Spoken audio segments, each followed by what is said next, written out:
जरा सोचिए, दिन भर की लंबी थकान के बाद एक होटल का कमरा ही वो जगह होती है जहां इंसान सबसे ज्यादा सुरक्षित महसूस करता है, राइट? लेकिन क्या हो अगर यही सुरक्षित पनाहगाह अचानक एक ऐसे खौफनाक जाल में बदल जाए जहां से बाहर निकलने का कोई रास्ता ही ना हो? नमस्कार। आज के इस खास विश्लेषण में हम कुछ ऐसे ही आर्किटेक्चरल रहस्यों और लोकल किंवदंतियों की गहराइयों में उतरेंगे जहां बिल्कुल नॉर्मल और आलीशान से दिखने वाले होटल रातों रात भयानक डरावने सपनों में तब्दील हो गए। आज की हमारी ये चर्चा कोई सुनी सुनाई बातों का रैंडम कलेक्शन नहीं है। हम 5 ऐसी रोंगटे खड़े कर देने वाली केस स्टडीज का बिल्कुल ऑब्जेक्टिव और स्ट्रक्चर्ड विश्लेषण करेंगे जो असल में रिपोर्ट की गई हैं। मतलब ये सिर्फ कहानियां नहीं हैं, बल्कि वो खौफनाक घटनाएं हैं जिन्होंने वहां ठहरने वालों की जिंदगी हमेशा के लिए बदल कर रख दी। तो चलिए आज के इस डरावने सफर का एजेंडा तय करते हैं। हम शुरुआत करेंगे अमेरिका के लास वेगास से। पहला, टेरर एट सर्कस सर्कस। फिर हम चलेंगे दूसरा, द मिडनाइट वार्निंग इन बंगाल। तीसरा, एक सुनसान हाईवे मोटेल का the non existent fifth floor. चौथा, पहाड़ों के बीच ट्रेजेडी एट होटल हैवक। और अंत में पांचवा, राजस्थान होटल ऑफ सोल्स। चलिए बिना किसी देरी के सीधे पहली लोकेशन की तरफ बढ़ते हैं। Case number 1, terror at circus circus, Las Vegas, America. देखिए, डैनियल और उसके पिता लास वेगास सिर्फ एक मजेदार ट्रिप के लिए आए थे। उन्हें मिला रूम नंबर 123। अब यहां से चीजें जिस तेजी से बिगड़ी वो सच में रोंगटे खड़े करने वाली हैं। चेक इन करते ही उन्होंने देखा कि कमरा पूरी तरह बिखरा हुआ था, लेकिन पलक झपकते ही लिटरली 1 सेकंड में सब कुछ अपने आप ठीक हो गया। फिर शाम को बिस्तर में अचानक से आग लग गई, लेकिन असली खौफ तो रात को शुरू हुआ। डैनियल के पिता की आंख खुली और उन्होंने देखा कि उनके बगल में डैनियल नहीं बल्कि एक अनजान मृत बच्चा लेटा हुआ है जिसके सिर पर गोली का निशान था। और इसके तुरंत बाद कॉरिडोर में एक खौफनाक आत्मा ने उनके पिता पर सीधा फिजिकल अटैक कर दिया। उनका गला हवा में ही दबा दिया गया। अब यहां जो सबसे दिलचस्प बात निकल कर आती है वो है इस जगह का इतिहास।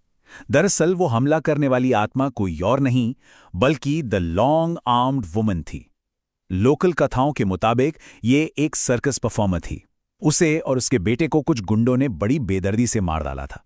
वो अपने उसी लंबे हाथों वाले सर्कस कॉस्ट्यूम में ही मारी गई थी और तब से उसकी आत्मा उसी भयानक रूप में वहां कैद है, अपने बच्चे की मौत का बदला लेने के लिए तड़प रही है। आगे बढ़ते हैं केस नंबर 2 की तरफ, the midnight warning in Bengal.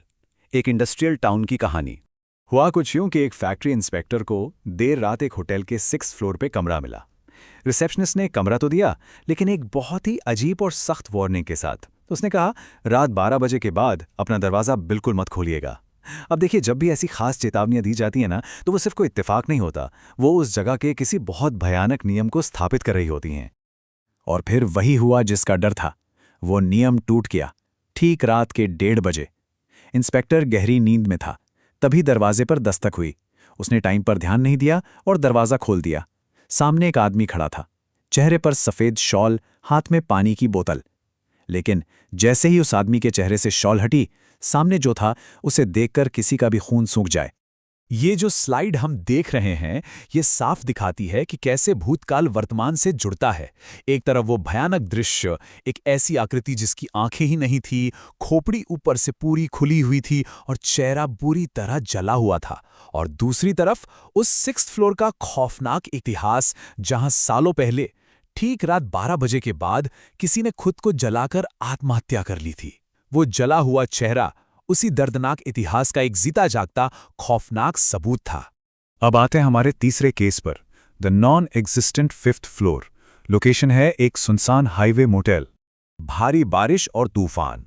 Ron नाम का एक मार्केटिंग हेड मजबूरन रूम 303 में पनाह लेता है, लेकिन उस लिफ्ट के अंदर जो हुआ वो एकदम दम घोटू था। जैसे ही लिफ्ट ऊपर जाने लगी, 3rd फ्लोर की लाइट अचानक बुझ गई। लिफ्ट अंधेरे में ऊपर जाती रही और तभी रॉन को अपनी गर्दन पर किसी की ठंडी भारी सांसें महसूस होने लगीं। एकदम से घुप अंधेरा छा गया और किसी अदृश्य ठंडे हाथ ने रॉन का मुंह पीछे से कसकर दबा लिया। फिर जब दरवाजे खुले तो सामने एक ऐसा 5वां फ्लोर था जो एकदम वीरान और डरावना था। रॉन किसी तरह जान बचाकर पागलों की तरह सीढ़ियों से नीचे भागा, लेकिन असली झटका उसे रिसेप्शन पर लगा। जब उसने हाफते हुए 5th फ्लोर की बात बताई तो रिसेप्शनिस्ट ने जो कहा वो सुनकर देने वाला था। सर, हमारे होटल में तो सिर्फ 4 ही फ्लोर्स हैं। सोचिए उस वक्त रॉन पर क्या बीती होगी। और बात यहीं खत्म नहीं हुई। भागते वक्त जब रॉन ने गाड़ी के रियरव्यू मिरर में देखा तो उसी रिसेप्शनिस्ट के ठीक पीछे एक बहुत बड़ा काला साया खड़ा होकर मुस्कुरा रहा था। Case number 4, tragedy eight hotel havoc, Mussoorie की वादियां। ये केस हमें बताता है कि चेतावनियों को नज़रअंदाज करना कितना भारी पड़ सकता है। आशीष और उसके दोस्त रात के 2 बजे गार्ड के मना करने के बावजूद जबरदस्ती होटल के अंदर घुस गए और फिर जो टाइमलाइन शुरू हुई वो सच में पागल कर देने वाली थी।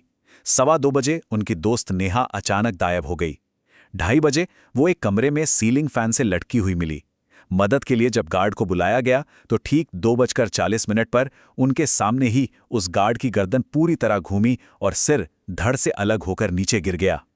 और हद तो तब हो गई जब 2:45 पर सामने खड़ी नेहा अचानक एक भयानक आत्मा में बदल गई। उन्हें अपनी जान बचाने के लिए कांच तोड़कर सीधे जंगल में कूदना पड़ा। तो असल में माजरा क्या था? ये पूरा खेल द ब्रिटिश डचेस का था। मसूरी की एक बहुत ही पुरानी लोक कथा जहां एक अंग्रेज विधवा की आत्मा रूप बदलकर घुसपैठियों का शिकार करती है। वो भ्रम पैदा करने में इतनी माहिर है कि पुलिस को नेहा और बाकी दोस्त बाद में जंगल में जिंदा मिले। वो मरे नहीं थे, सिर्फ बेहोश थे। ये दिखाता है कि ये आत्माएं हमारे दिमाग से खेलने में, भयानक इल्यूजन बनाने में कितनी ज्यादा ताकतवर हो सकती हैं। और अब हमारा 5वां और आखिरी case, राजस्थान्स hotel of souls, Chhetri गांव। 3 बिजनेसमैन एक छोटे धूल भरे होटल में रुकते हैं, लेकिन असल में वहां कोई स्टाफ था ही नहीं। वो सब के सब आत्माएं थीं। एक बूढ़ा वॉचमैन जो बीड़ी पीते हुए हंस रहा था, उसने तो बल्कि इन्हें वहां से भागने की चेतावनी दी थी। फिर एक सफेद कुर्ते वाला झुर्रियों भरा बूढ़ा आदमी जो हाईवे पर झूठे एक्सीडेंट्स दिखा रहा था, और वो रिसेप्शनिस्ट जो बार बार इन्हें फुसलाकर वापस उसी जाल में खींचने की कोशिश कर रहा था। इस जगह का सच किसी के भी होश उड़ा सकता है। ये पूरा का पूरा होटल एक पुराने कब्रिस्तान के ठीक ऊपर बना हुआ था। बताया जाता है कि वहां 100 से भी ज्यादा बेचैन आत्माएं हैं जो मेहमानों को हादसों का शिकार बनाती हैं। अब सवाल ये उठता है कि वो तीनों बिजनेसमैन बचे कैसे? उनकी जान सिर्फ इसलिए बची क्योंकि कुछ आत्माएं उनकी खराब हुई गाड़ी के साथ जुड़ गई थीं।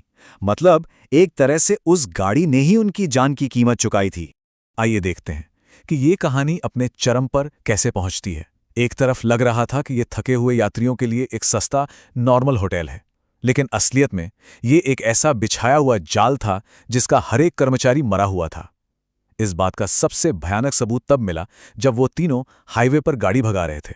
वो रिसेप्शनिस्ट दौड़ता हुआ उनके करीब आया और तभी तेज हवा से उसके गले का मफलर उड़ गया। और पता है वहां क्या था? उसके गले पर फांसी के फंदे का गहरा लाल निशान था। वहां कोई जिंदा इंसान था ही नहीं। 5 लोकेशंस और अनगिनत डरावनी कथाएं। आज का ये विश्लेषण हमें एक बहुत ही गहरा और कड़वा सच सिखाता है। एक सुरक्षित पनाहगाह और एक जानलेवा जाल के बीच की लकीर सच में बहुत ही पतली होती है।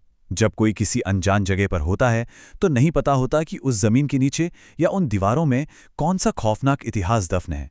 हर इमारत का अपना एक अतीत होता है और कभी-कभी वो अतीत वर्तमान पर भारी पड़ जाता है। तो इन सभी केस स्टडीज को गहराई से समझने के बाद एक बहुत ही अहम सवाल उठता है।